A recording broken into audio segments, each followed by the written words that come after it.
فاسألوا أهل الذكر إن كنتم لا تعلمون۔ السلام علیکم ورحمۃ اللہ وبرکاتہ۔ ناظرین، علماء سے روبرو کی محفل میں ہم آپ تمام کا استقبال کرنے جا رہے ہیں، اور ہمارے ساتھ جڑے ہوئے ہیں شیخ حسین مدنی حفظہ اللہ، صدر فتویٰ بورڈ تلنگانہ۔ شیخ، ہم جس دور سے گزر رہے ہیں، اس دور میں بہت سارے مسائل آدمی کے ساتھ لگے ہوئے ہیں۔ روزگار کے مسائل بھی ہیں، لین دین کے مسائل ہیں، قرض کے مسائل ہیں۔ آج بہت سارے لوگ مشکل میں پھنسے ہوئے ہیں، قرض لینا چاہتے ہیں، قرض مانگ رہے ہیں، لیکن کوئی قرض دینے تیار نہیں ہے۔ تو اس سلسلے میں شریعت کیا رہنمائی کرتی ہے، براہ کرم بتائیں۔ بسم اللہ، الحمدللہ والصلاة والسلام علی رسول اللہ، اما بعد۔ مسلمان کو دوسرے مسلمان کے لیے ہمدرد اور غمگسار ثابت ہونا چاہیے، مشکل گھڑی میں کھڑے رہنا چاہیے اپنے مومن بھائی کے لیے۔ اس ضمن میں دو چند روایات ہم کو یاد رکھنی چاہیے۔ سب سے اہم روایت اس تعلق سے صحیح مسلم میں ابو ہریرہ رضی اللہ عنہ سے مروی حدیث ہے۔ نبی صلی اللہ علیہ وسلم نے فرمایا، من نفس عن مؤمن کربۃ من کرب الدنیا، جو کوئی اپنے کسی مومن بھائی سے دنیا کی تکلیفوں میں سے کسی ایک تکلیف کو دور کرے گا، قیامت کی ناقابل برداشت تکلیفوں میں سے ایک تکلیف اللہ تعالیٰ اس سے دور کرے گا، دور کر دے گا انشاءاللہ۔ ومن یسر علی معسر، کوئی تنگ دست ہے اور اس کے لیے کسی نے آسانی فراہم کی، تو اللہ تعالیٰ قیامت کے دن آخرت میں اور دونوں جہانوں میں اس کے ساتھ ایسے ہی معاملہ فرمائے گا، اس کی مشکلات میں اللہ آسانی فراہم کرے گا۔ واللہ فی عون العبد ما کان العبد فی عون اخیہ، جب تک ہم دوسروں کی مدد میں لگے رہیں گے، ہمیں یہ یقین ہونا چاہیے کہ اللہ ہماری مدد میں ہے۔ اگر ہم یہ چاہتے ہیں کہ اللہ کی مدد ہمارے لیے شامل حال رہیں، ہم اوروں کی مدد کرنا شروع کر دیں انشاءاللہ۔ بالخصوص قرض کے حوالے سے 3 روایات ہمیں ملتی ہیں جو قرض دینے کی فضیلت کو اور اس کے ثواب کو اجاگر کرتی ہیں۔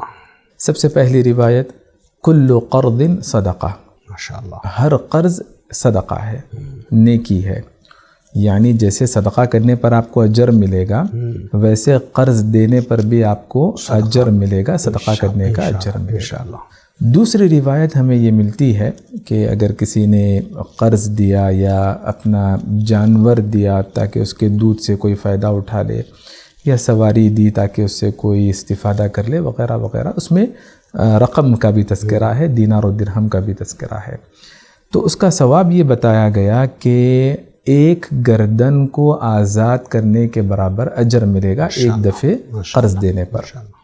تیسری روایت یہ ملتی ہے کہ اگر کسی نے کسی کو کوئی رقم 2 دفعے قرض کے طور پر دی، ایک دفعے 1000 روپے دیے، پھر دوسری دفعے 1000 روپے دیے، تو ایک دفعے 1000 روپے صدقہ کرنے کا اسے اجر ملے گا محض قرض کے طور پر دینے کی صورت میں، کان کصدقتها مرۃ۔ تو ایک عام تعلیمات ہمیں ملتی ہیں، پریشان حال افراد کی مدد کرنی چاہیے، دنیاوی مشکلات کو دور کرنا چاہیے، اور پھر خاص طور پر یہ 3 فضیلتیں، صدقہ، نیکی، گردن کو آزاد کرنے کے برابر اجر و ثواب۔ ماشاءاللہ۔ اس کا ایک دوسرا پہلو شیخ یہ بھی ہے کہ کچھ لوگ ہمدرد ہیں معاشرے میں، سوسائٹی میں، جو لوگوں کے غم میں، تکلیف میں ساتھ دیتے ہیں، قرضہ دیتے ہیں، لیکن ان کو تلخ تجربے کا سامنا کرنا پڑتا ہے۔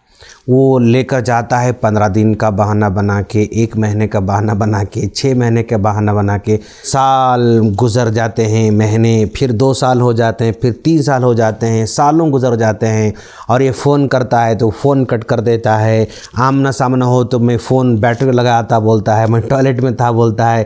اس طرح یعنی گھمانے پھرانے کی جو پالیسی ہے وہ عام ہوتے جا رہی ہے۔ اب ایسے لوگوں کے بارے میں ہم کیا کہیں گے؟ اسلام کیا کہتا ہے ان لوگوں کے بارے میں؟ ایسے افراد جن کے اللہ نے حالات بہتر کر دیے ہیں لیکن اس کے باوجود وہ قرض ادا نہیں کر رہے ہیں، یا پھر قرض ادا کرنے میں سنجیدہ نہیں، اپنے دیگر سارے دعوت ہو رہے ہیں، اخراجات جی ہاں اور کافی زیور بھی رہتا ہے اور بہت ساری چیزیں رہتی ہیں. جی ہاں چاہیں تو وہ ادا کر سکتے ہیں لیکن ٹال مٹول کرتے ہیں. اس ضمن میں صحیح بخاری صحیح مسلم کی روایت ابو ہریرہ رضی اللہ عنہ سے مروی انہیں یاد رکھنی چاہیے. نبی صلی اللہ علیہ وسلم نے فرمایا مطل الغنی ظلم. اللہ نے آپ کو خوشحال بنا دیا، حالات بہتر کر دیے، اس کے باوجود قرض ادا کرنے میں ٹال مٹول کر رہے ہیں تو یقین جانے یہ ظلم کی ایک سنگین شکل ہے اور ظالموں کا سخت انجام ہے. دوسری روایت جو صحیح بخاری میں ابو ہریرہ رضی اللہ عنہ سے مروی ہے، رسول اللہ صلی اللہ علیہ وسلم نے فرمایا کہ جس نے لوگوں کا مال ادا کرنے کی نیت سے لیا تو اللہ بھی اس کی مدد کرتا ہے ادا کرنے میں. لیکن اگر کوئی بد نیتی سے لوگوں کے مال لے رہا ہے اتلفہ اللہ اسی کو تباہ و برباد کر دیتا ہے. آپ اس حدیث پر اشارہ کر رہے ہیں من اخذ اموال الناس یرید اداءہ ادى اللہ عنہ. بالکل ومن اخذها یرید اتلافها اتلفہ اللہ. تو نیت اچھی رکھنی چاہیے، اللہ کا ڈر رکھنا چاہیے، حسن سلوک کا صلہ حسن سلوک سے ہونا چاہیے، ورنہ کس شکل میں اللہ کا عذاب آئے گا اور بے برکتی ہوگی اور کیسی آزمائشوں کا سامنا کرنا پڑے گا.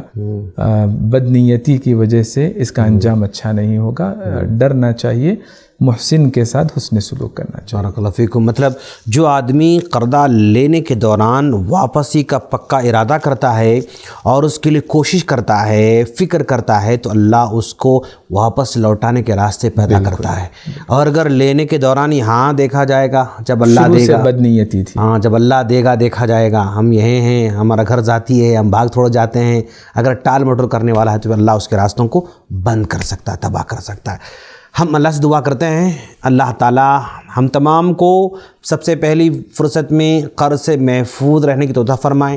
اور اگر ہم صلی اللہ علیہ وسلم قرض سے بھی پناہ چاہتے ہیں، پناہ مانگا اللہ کے رسول، اگر اللہ ہم کو بے نیاز بنا دے، الحمد قرض لینے سے محفوظ رکھے، لیکن اگر قرض دینے کی صلاحیت ہے، حیثیت ہے، ہمیں دینے کی توفیق عطا فرمائے. بالکل. اگر ہمیں کبھی لینا پڑے تو پہلی فرصت میں واپس لوٹانے کی فکر کرنے کے لیے سنجیدہ کوششیں بھی کریں اور اللہ تعالیٰ سے یہ دعا بھی کرتا رہے. اللہم اکفینی بحلالک عن حرامک واغنینی بفضلک عن من سواک. اس دعا کے کثرت اہتمام سے اللہ تبارک و تعالیٰ قرض کی ادائیگی میں مدد فراہم کرتا ہے. ماشاءاللہ بارک اللہ. ناظرین دیکھ رہے ہیں آپ، شیخ نے کتنی پیاری بات بتائی. جو دے سکتے ہیں وہ دیں، اللہ ان کی اس قرض کو صدقے میں کنورٹ کرے گا انشاءاللہ. اور جو قرضہ لے چکے ہیں واپس لوٹنے کی فکر کریں تاکہ اللہ آپ کے مال کو تباہ کرنے سے بچائے رکھے. آمین. السلام علیکم ورحمۃ اللہ وبرکاتہ.